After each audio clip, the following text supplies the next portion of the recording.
क्या आपने कभी सोचा है कि सिर्फ एक प्याज और आम के पेड़ की एक शाखा से आप एक नया आम का पेड़ उगा सकते हैं, और वो भी इतनी तेजी से कि आपको लंबे समय तक इंतजार न करना पड़े। आज मैं आपको एक ऐसी वैज्ञानिक तकनीक दिखाने जा रहा हूँ जिससे आम के पेड़ को कम समय में फल देने के लिए प्रेरित किया जा सकता है। यह विधि न केवल सरल है, बल्कि इसे आप अपनी छत पर, गार्डन में या किसी भी छोटे स्थान में आजमा सकते हैं। और अगर इसे सही तरीके से अपनाया जाए तो आप साल भर ताजे और मीठे आम खा सकते हैं। सबसे पहले आपको एक स्वस्थ आम के पेड़ की एक टहनी लेनी होगी। ध्यान रखें कि टहनी लगभग 10 से 12 इंच लंबी हो और उसमें कम से कम 3 से 4 कली मौजूद हों। अब इस टहनी को छोटे छोटे टुकड़ों में काट लें। यहाँ हमने 2 आम के पेड़ उगाने का निर्णय लिया है, इसीलिए 2 टहनी ली गई हैं। अब हमें 2 प्याज की आवश्यकता होगी। प्याज के पिछले हिस्से को सावधानी पूर्वक काटें और बीच में एक छेद करें। यह छेद इतना बड़ा होना चाहिए कि उसमें आम की टहनी आसानी से फिट हो जाए। अब एक एक्टिसो टैबलेट लें जो पौधों की वृद्धि को तेज करने में मदद करता है, और इसे 1 गिलास पानी में घोल लें। इस घोल को एक छोटे कटोरे में डालें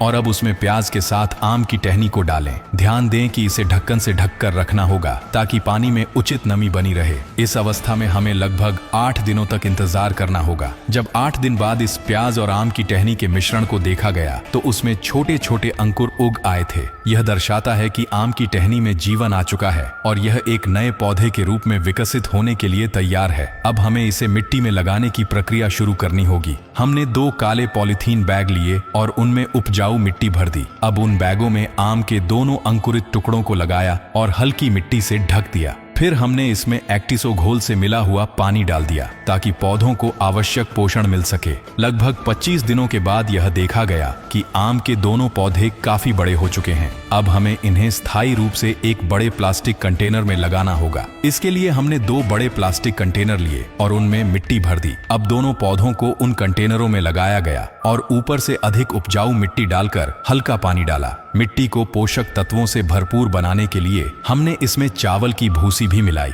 अब हमें लगभग 40 दिनों तक धैर्यपूर्वक इंतजार करना होगा। इन 40 दिनों में देखा गया कि आम के पौधे पहले से काफी बड़े हो गए हैं और उनकी जड़ों का विस्तार हो चुका है। इस अवस्था में पौधे को अतिरिक्त पोषण देने के लिए हमने इसमें जैविक खाद डाली और नियमित रूप से पानी दिया। जैविक खाद से मिट्टी की उर्वरता बनी रहती है और पौधे तेजी से वृद्धि करते हैं। 90 दिनों के बाद जो नजारा सामने आया वह वाकई चौंकाने वाला था। दोनों आम के पेड़ न केवल पूरी तरह से विकसित हो चुके थे, बल्कि उनमें छोटे छोटे आम भी आ चुके थे, और यह सब केवल 3 महीनों में संभव हुआ। इन पेड़ों पर लगे आम न केवल देखने में सुंदर थे, बल्कि लंबे, मोटे और बेहद ताजे भी थे। अब हमने इन पेड़ों में अधिक मात्रा में पानी डाला ताकि फलों को पूरा पोषण मिल सके। आम के फल धीरे धीरे पकने लगे और उनकी सुगंध पूरे वातावरण में फैल गई। अगर आपको यह अनोखी तकनीक पसंद आई और आप इसे अपने घर में आजमाने के लिए उत्सुक हैं, तो हमें कमेंट बॉक्स में जरूर बताएं। साथ ही आप दुनिया के किस देश से हमारा यह वीडियो देख रहे हैं, यह भी कमेंट में लिखें ताकि हम अपने अगले वीडियो में आपको धन्यवाद दे सकें।